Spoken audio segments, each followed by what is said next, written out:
This year we celebrate 100 years of Agatha Christie's partners in crime, Tommy and Tuppence. I'm David Morris, author and editor of CollectingChristie.com, and I'm extremely honoured to be part of the 2022 International Agatha Christie Festival. But first, let's talk about what and why I collect. My focus has primarily been in collecting first editions, but that has expanded over the years to include many other areas, including collections of foreign language books, vintage paperbacks, and even original art by artists such as Tom Adams and Jeffrey Appleton. As a fan of Agatha Christie's works, collecting first editions is rewarding because it's a tangible expression of the author's work as it was first published, and it connects you with that moment in time when the novel could be first enjoyed. To a similar degree, first paperback printings do the same, while original artworks that were used as covers to her books provide a visual connection that I can enjoy when they're hanging on my walls. My personal journey that led me to the world of Agatha Christie can be best summarized through two books. The first was a paperback printing by Pan of Dead Man's Folly. When I was around age 11 or 12, I remember sitting on the floor in my father's study, pulling books from his shelves, and this one with its blue poison bottle caught my eye. I read it, enjoyed it, and I was hooked in this world of detective and mystery fiction. The second book was when I was attending university. I enjoyed going into used bookstores, and on one shelf I found a rather dusty copy of The Murder of Roger Ackroyd. It was a reprint, but it had some original artwork on the jacket that was appealing and attractive. And it connected me with that period in time when the novel must have been in its heyday. Something about that book was magnetic. It stimulated me to start searching other used bookstores to see what else I could find. While the world of the internet has forever changed collecting, the used bookstore experience is still something that is one of the most satisfying. And whenever I travel, visiting a bookstore, hoping for a lucky find, is always something I do. The passion for collecting has motivated me to share my knowledge and insights with other members of the Agatha Christie collector community, and this led to the creation of my website, CollectingChristie.com, where I aim to provide accurate and interesting information that will help Christie collectors and fans in all fields, whether it's hardbacks, paperbacks, art, memorabilia, signatures, or any other ephemera. In addition, I run a Facebook page, Collecting Agatha Christie, that provides more bite-sized amounts of information on collecting, and a Twitter site, Collect Christie, that focuses more on auction-related news. But today, let's celebrate 100 years of Tommy and Tuppence. The world of Tommy and Tuppence is as unique as their 5 books, which were published over a span of 51 years.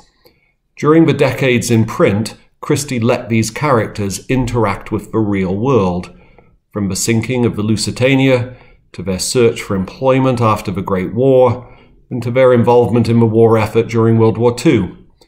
We also see the progression of their lifelong relationship, from courtship to marriage, and their growing family, with twins Deborah and Derek, and an adopted daughter Betty, and then their own aging and retirement. One can reflect on this world of Tommy and Tuppence in many different ways. For example, as a literary critic or a historian. But as Agatha Christie herself observed, she said, "Collecting things is a great way to bond over something." One advantage of viewing the world of collecting through the quintet of the Beresford books is the years that they span.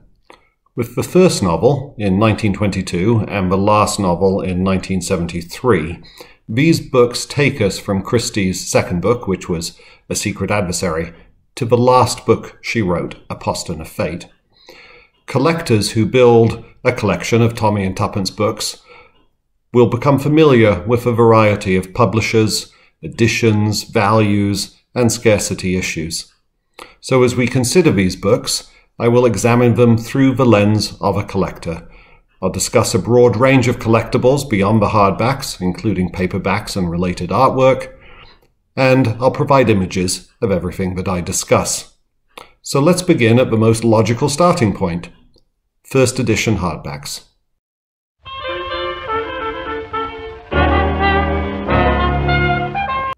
While a true first edition is the first printing of a book in hardback, several of them are essentially impossible to find or afford. For those, we will consider a few of the reprints. Over Christie's lifetime, most books were first printed in England, but many were actually printed in the United States, including her very first book, The Mysterious Affair at Styles. So as we consider the world of first editions, we'll look at both the British and American printings, both of which are widely collected. So let's start with the first book, The Secret Adversary, and how it all began. And I think for that, we should take a look at the sinking of the Lusitania.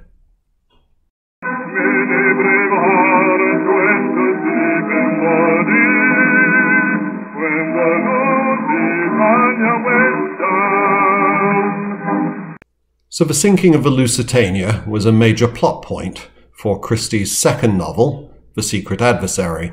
It was published in January 1922 by The Bodley Head. It was priced 7 shillings and sixpence, and in this novel readers were introduced to 2 young adventurers, Tommy and Tuppence.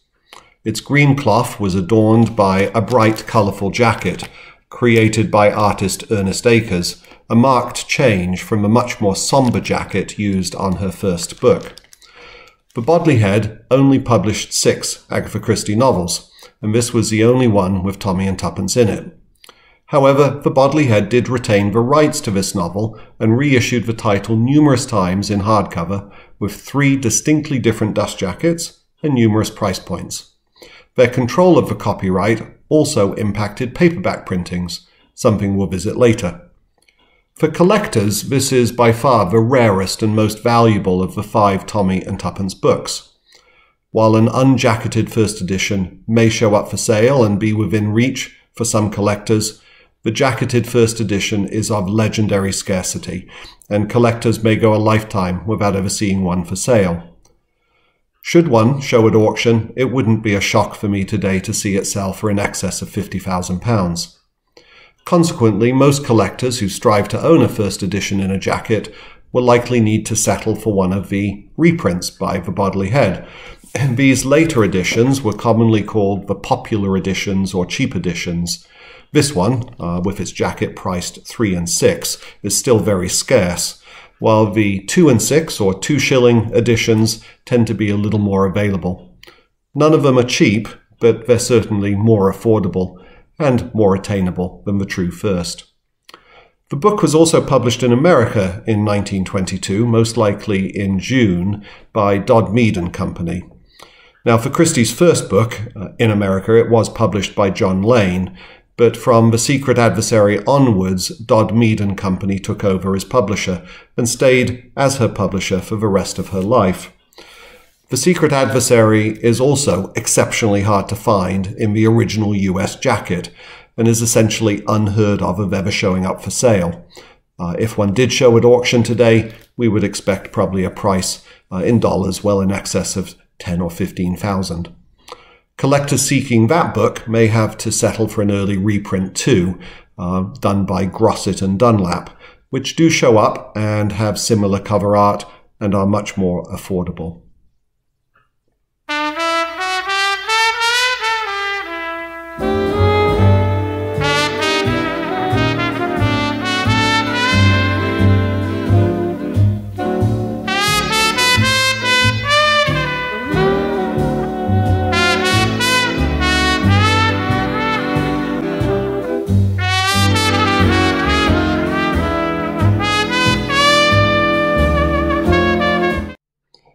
The second Tommy and Tuppence novel was published in 1929 under the title Partners in Crime. This is essentially a collection of short stories which were all previously published in magazines. There were 14 original short stories, with all but the first and last published in The Sketch from September to December 1924. However, Christie rearranged the sequence of the stories in the book and split 3 of the short stories into 2 parts, ultimately resulting in 17 short stories within the novel. She also changed some of the framing to better integrate these stories to create a more cohesive narrative.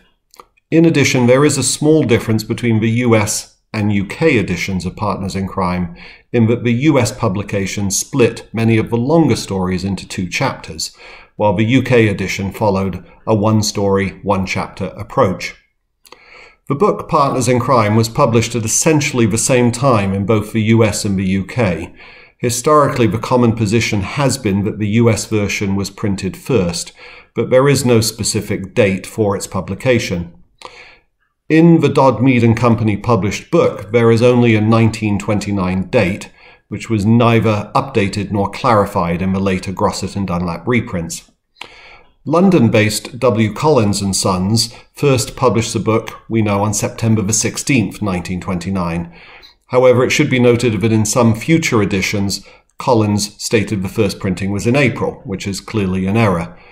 The first known newspaper reviews were all in September in 1929, both in the UK and the US. From a visual perspective, the jacket on the US edition is a triumph of Art Deco design.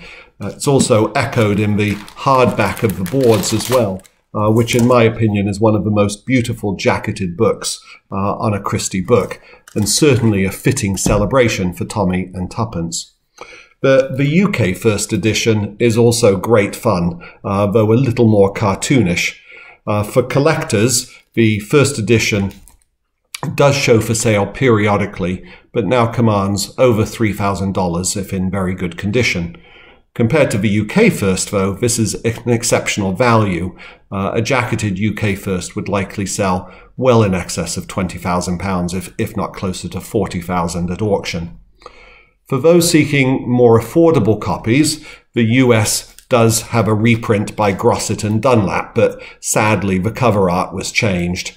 In the UK, cover art was kept, so this one of my, I love these little 1 shilling edition books, kept the same original art too, and even the paperbacks first printing kept that artwork as well, which we'll discuss later.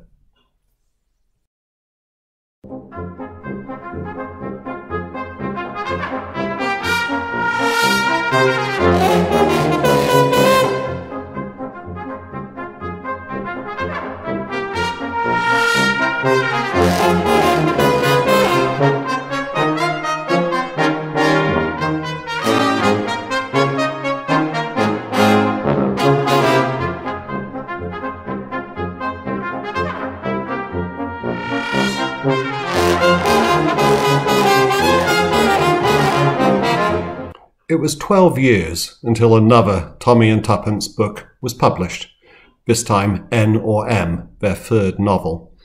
Now a little older and interested in being useful during the war effort, Tommy and Tuppence find themselves trying to identify Nazi spies in the UK.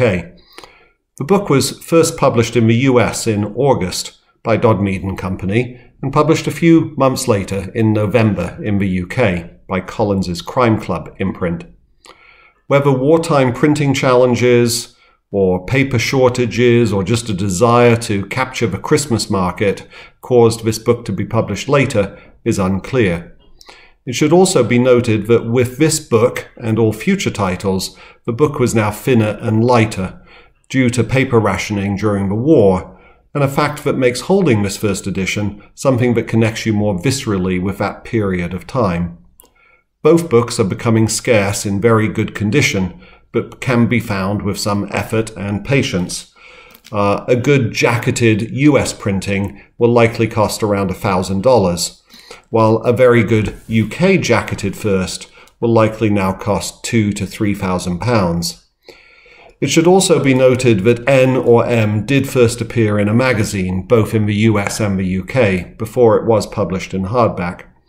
In the US, it was a condensed version published in Red Book magazine in March of 1941, and in the UK, also abridged but published in a serialized 7-part series in Women's Pictorial, under the title The Secret Adventure.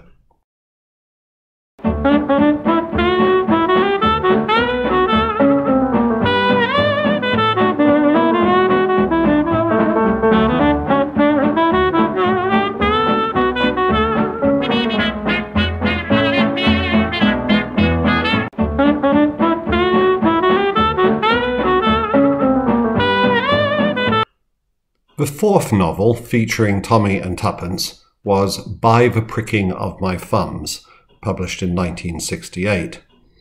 Consistent with their prior full-length novels, this also is a bit more of a thriller than really a pure detective story. Tommy and Tuppence have aged appropriately, as Christie continues to align their ages with the years that have passed since NRM. Albert, their assistant or servant, is also present in this book, as he has been in all the others. It should be noted that Christie dedicated this novel to all her readers who keep asking her what has happened to Tommy and Tuppence. It's unclear how many inquiries of this Christie really received, and there's debate as to whether writing these books was a bit of whimsy or more of a chore, but for fans of the partners in crime, this book was likely well received, but the critics were a little less gracious. The first edition was printed in November 1968 by the Collins Crime Club imprint, and sadly an incredibly uninspired dust jacket that was clearly selling only name recognition on the shelf. Even the US first printing, also printed in November 1968, had a relatively pathetic attempt at cover art, though at least there was something other than the words. Both books are very affordable, and collectors should just be patient and make sure that if you are going to acquire one, you find one that is neither damaged nor price-clipped. The story was also published in Cosmopolitan magazine in the United States, but not until July 1969, and also in a very abridged format.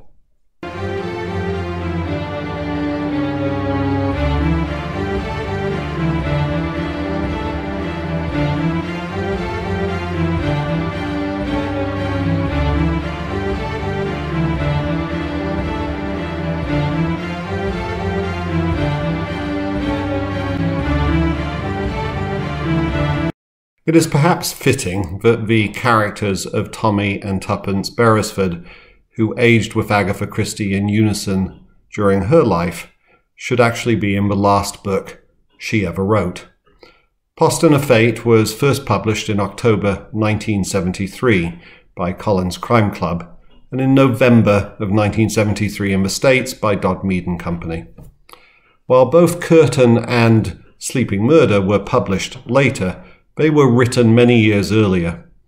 For collectors, the British edition is particularly appealing, as it is the second book to be dedicated to one of her dogs, and to have it photographed and featured on the jacket. Most fans of Christie certainly are familiar with her wire fox terrier Peter, the inspiration for Bob in Dumb Witness, and whose photo graces the jacket of that book. But for Poston of Fate, this photograph on the rear panel is a Bingo, Agatha's own Manchester Terrier, who was her inspiration for Hannibal and a key character in the book. For the dedication of this book, Christie wrote, "For Hannibal and his master." It is unclear which master she was truly dedicating the book to. Was it Tommy Beresford, Hannibal's master, or was it perhaps Riley pointing out that her own dog, Bingo, was more loyal to Max Mallowan? Regardless, it's a lovely tribute, and one that makes the writer Agatha Christie even more real as just a person and a dog lover. Sadly, the US first edition is wrapped in a very uninteresting jacket, and another of those lost opportunities for the art department to create something special. Given Christie's age when she wrote the book, her prose was certainly not as many readers had come to expect, and so while it was greeted respectfully, it did have poor reviews. Perhaps this is why the book was never serialized or published in a magazine.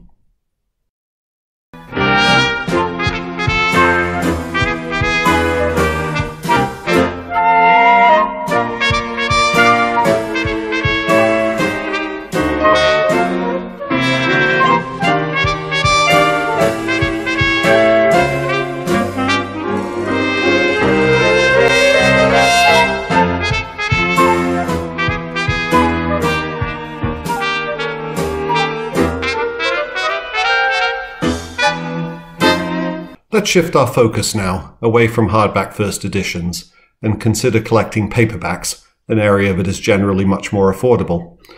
Finding the first printing of each of these 5 books in paperback can, though, be quite challenging, partly because there are actually 6 paperbacks you'll need to find. Surprisingly, Agatha Christie's first Tommy and Tuppence novel, The Secret Adversary, was not the first to be published in paperback, perhaps because the Bodley Head was still trying to control the rights and sell the higher-priced hardback books. The book first appeared in paperback in the US, published in 1946 by Avon Books. The book is still very affordable and can be found for typical used book prices. I'll show you, once we've gone through the paperbacks, a little video montage of all of these covers for you. The first UK paperback was published in 1955 by Pan Books, also very easy to locate. Christie's second Tommy and Tuppence novel, Partners in Crime, was actually the first one to show up in a paperback format, published in 1932 by Collins. However, the stories were divided into two paperbacks. One was titled Partners in Crime, the other The Sunningdale Mystery. The paperback titled Partners in Crime, numbered 90 and priced at 6p, had 9 of the 17 short stories from the hardback. It's a large format paperback and known to come with both a red and a green cover, the red cover being the correct first printing, and is quite scarce. Expect to pay £300 or more for a very good copy. The Sunningdale Mystery, also published by Collins and in the same size and format and price, was published a few months later in February 1933, and it contains the other 8 stories from the novel.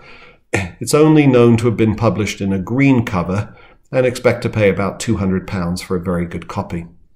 It wasn't until 1958 that a standard-sized paperback was published that contained all the stories in a single book, and this was by Fontana Books in the UK.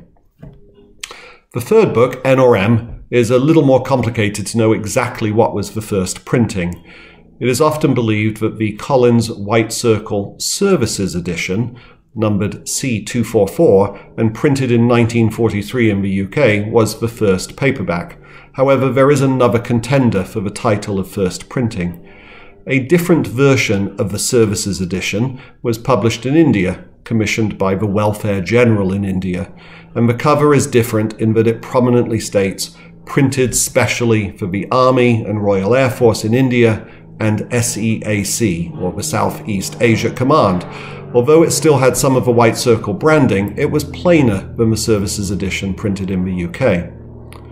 The fourth book, By the Pricking of My Thumbs, first appeared in paperback in the States, published by Pocket Books in New York in August of 1969.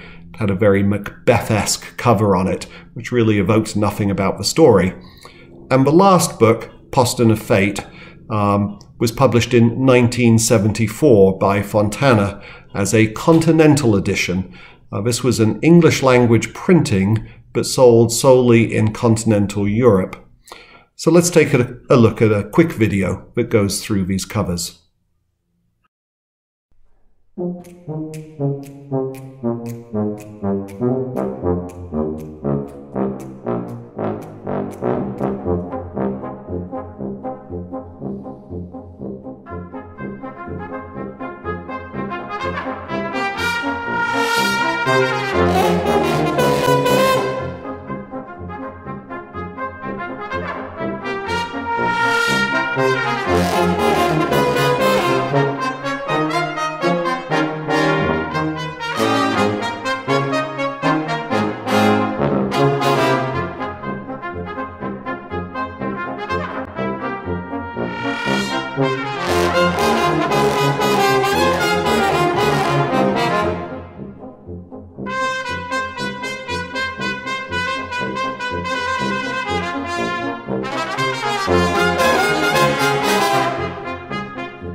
Beyond first paperback printings, many collectors have a favorite imprint or publisher they like to collect. Part of my own collection is focused on the covers created by Tom Adams from the 1960s until 1980, both the UK Fontana covers as well as his US pocketbook covers. The Fontana covers trigger memories for me from the first time I read many of her books, so I've put together a brief montage to share the Tommy and Tuppence book covers with you. My personal favourite is the second cover that he created for N or M, this one with the jigsaw puzzle pieces on it. If you've never noticed, the 3 loose pieces will fit into the holes, but only if you flip them over, implying that on the reverse, behind the goosey-goosey gander image, is a rather violent and troubling picture of Nazis' murder in the 5th column. I hope you enjoy this video.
In addition to paperback books, I've also been fortunate enough to build a sizable collection of original art by Tom Adams, mostly the images used on the covers, but a few that were not.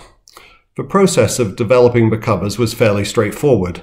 Fontana's art director would contact the artist and advise what book was up for publishing or reissuing, and Tom Adams, if time permitted, as a few covers were done by Ian Robinson, would create the painting, typically in what was known as a 2-up scale, twice as wide and twice as tall as what the book cover would be, and submit it to Fontana.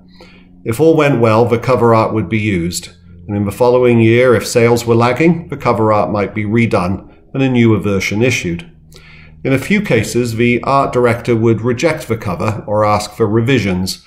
One of these rejections was one of the works Tom Adams was most proud of, and it led to a great annoyance because the second version that he created for Fontana that was used on the book was actually stolen in the early 1980s.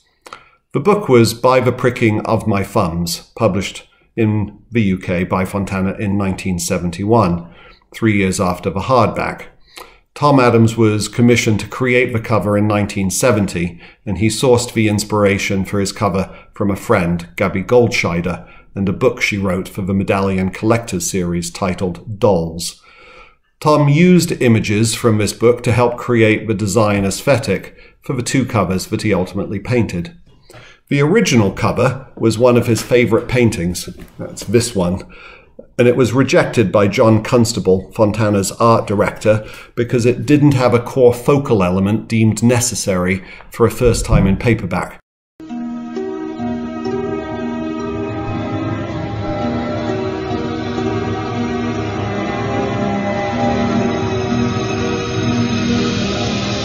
In 2004, a series of 7 new paintings were created by Tom Adams that expanded on the previous cover art he had done for the books.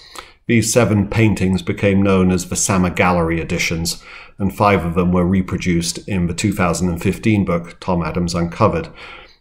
Compared with the book cover paintings, these are very large format paintings. They're 6 times larger than his original cover paintings, and they allowed him to be much more interpretive of the work.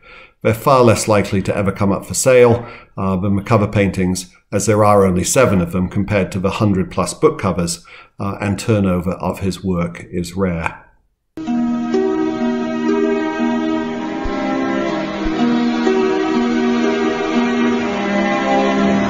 Last but not least, I wanted to touch on a few collectibles related to the 1983 television show Partners in Crime, starring Francesca Annis and James Warwick. The show is loved by many, and there are some fun collectibles related to it. First of all, the music. It was created by the wonderful composer Joseph Horowitz, who sadly passed away earlier this year. For fans of the theme song, then the collectible you seek is the 45 RPM vinyl single. Not solely for the theme song, but also for the B-side that has wonderful lyrics written by Miles Rudge, sung by Marion Montgomery and Richard Bennett. The single is generally very affordable when it shows up for sale, so the key is finding one, and patience will be needed. A second area of collectibles related to this show are the official press photographs, including of the actors, though images of Francesca Annis show up more often than those of James Warwick. What people may not realize is that Anthony Armstrong Jones, perhaps better known as Lord Snowdon, was the official photographer for the television show. As an aside, but of interest to collectors of Christie-related photography, Lord Snowdon was one of the few people ever allowed to officially photograph Christie, and he is potentially the only photographer who was also granted an interview. While this interview and photography session occurred in June 1974, Lord Snowdon continued to be involved with Agatha Christie Limited in the years following Christie's death, with his services used for many of their television and film projects, including Partners in Crime. While the original photographs printed by Snowdon are very rare and quite expensive, the publicity images distributed to the press are much more attainable and very affordable. But most will still have credits on the back, citing him as the photographer.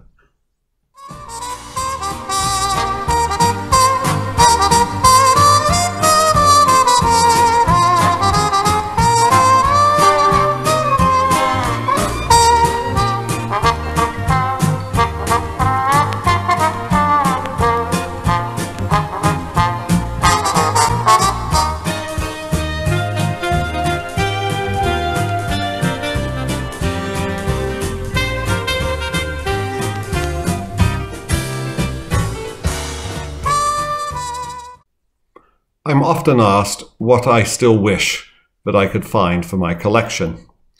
And in this case, let's talk about what I'd love to have related to Tommy and Tuppence. I would have to say I'd love to obtain a copy of a 1950 American television show called The Case of the Missing Lady. Why? Well, this Tommy and Tuppence scripted TV show starred Ronald Reagan as Tommy. While it is currently lost, I'm sure it's gathering dust somewhere in a studio's vault, and hopefully one day we'll all get to see it and add it to our collection of video. Well, I hope this journey through the world of Tommy and Tuppence, through the lens of a collector, as we celebrate their 100th anniversary, has been interesting to you. For all you collectors out there, happy hunting. I'm your partner in crime. Used to be good, but since I met you, can't stop stealing a kiss or two from you. And you're my partner in crime. Led me astray and I just let you know we're two of a kind, having a marvelous time. I've got this awful criminal habit. I keep taking your hand. You seem glad when I grab it, which is deplorable, but so adorable. And though crime doesn't pay, try as I may, I can't forget you. Guess who's stolen my heart? It was my partner in crime.